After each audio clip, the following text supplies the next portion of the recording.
Dengue virus कितने type का होता है, कैसे फैलता है, प्रिवेंशन एंड प्रिकॉशंस क्या हैं इसके, सब जानेंगे इस वीडियो में। So I am Himanshu and your own inbuilt divergent. तो स्टार्ट करते हैं इस वीडियो को।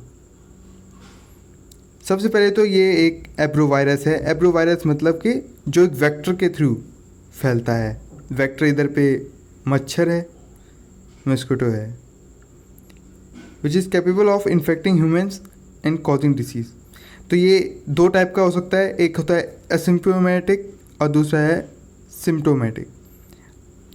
जिसको पहली बार होता है ये डिसीज़ उसको कहते हैं असिम्प्टोमेटिक।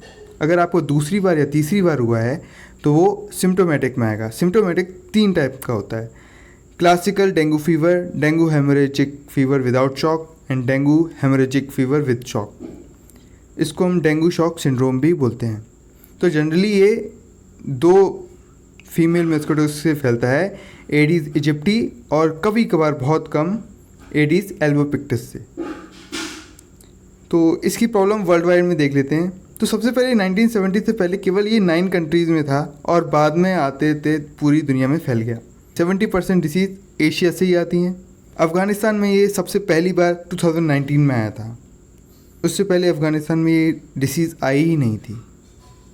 इंडिया में 1990 के बाद केसेस बढ़ने लगे और डेथ्स भी बढ़ने लगी। तो फिर डिस्कस कर लेते हैं कि ये इतनी जल्दी क्यों फैलता है, स्प्रेड क्यों हो जाता है। तो सबसे पहला रीज़न है rapid and unplanned urbanisation. Urbanisation में आता है ये जो ड्रेन्स होती है उसमें स्लोप नहीं होती, नालियों पे ढलान नहीं होती है और अच्छा आउटलेट नहीं होता है ड्रेन्स का। इसकी वजह से अनकंट्रोल पॉपुलेशन ग्रोथ। देखो ये फैलता कैसे है, ये वायरस मच्छर के थ्रू फैलता है, मस्किटो के थ्रू फैलता है। तो अगर पॉपुलेशन डेंसिटी ज़्यादा होगी तो ज़्यादा जल्दी फैलेगा और डेंसिटी कम होगी तो धीमे धीमे फैलेगा।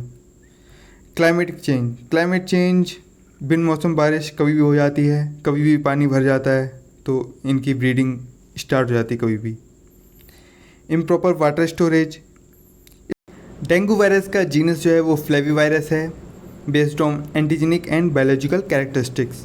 इसके 4 सीरोटाइप्स भी होते हैं, dengue 1, dengue 2, dengue virus 3, dengue virus 4। Aedes aegypti and Aedes albopictus 2 most important vector of dengue हैं, जिसमें ज़्यादातर एडीज इजिप्टी से ही वेक्टर फैलता है ये वायरस।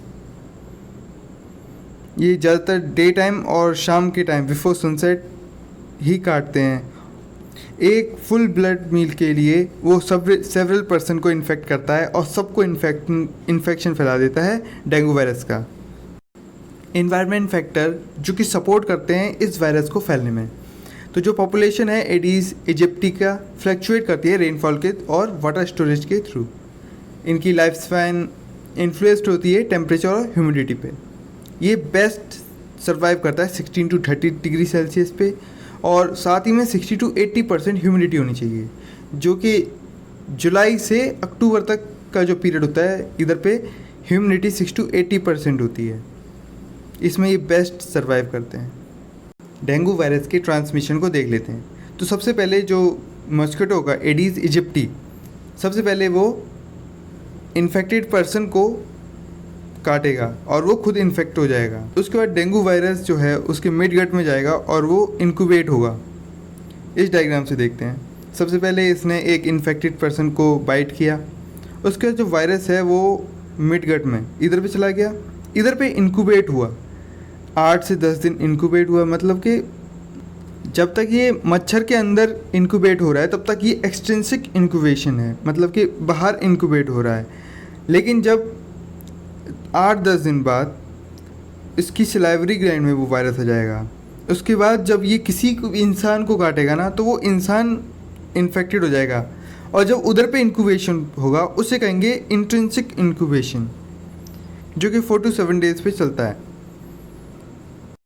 ट्रीटमेंट के बारे में डिस्कस कर लेते हैं। वैसे तो इसका कोई स्पेसिफिक ट्रीटमेंट है नहीं, लेकिन फिर भी दर्द के लिए, जो मसल में जो दर्द होता है उसके लिए आप पेन किलर्स ले सकते हैं, पैरासीटामोल ले सकते हैं बुखार के लिए, और आइबुप्रोफेन और एस्पिरिन नहीं लेना क्योंकि ये ब्लड को थिनिंग करता है, थिनिंग ऑफ ब्लड करता है, इसलिए आइबुप्रोफेन और एस्पिरिन नहीं लेना है। प्रिवेंशन एंड कंट्रोल, इसमें आप मॉस्किटो की ब्रीडिंग को रोक सकते हैं। आसपास अपने घर के आसपास पानी को जमा ना होने दें। अपने इंसेक्टिसाइड यूज़ कर सकते हैं, अगर आपके यहाँ कहीं पानी भरा हुआ है तो इंसेक्टिसाइड यूज़ करें। पर्सनल प्रोटेक्शन में आप खिड़की दरवाजे सुबह और शाम बंद कर सके रखिए। मॉस्किटो नेट का यूज़ कीजिए और सारे पूरे कपड़े पहनिए ताकि मच्छर ना काटे। आप अपनी कम्युनिटी को बता सकते हैं कि ये वायरस कैसे फैलता है, क्यों फैलता है, तो वो लोग भी प्रिकॉशंस ले सकते हैं।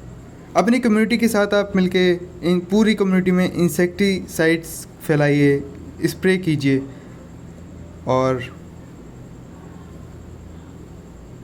वायरस किस लोग कम्युनिटी में किस लोग को वायरस हुआ है उसको नोट कीजिए ताकि और लोग भी सतर्क हो सके इसके बारे में।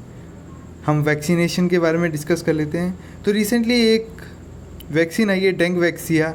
वैसे तो इसका कोई इलाज है नहीं, लेकिन ये वैक्सीन अभी 3rd फेज़ ट्रायल पे है।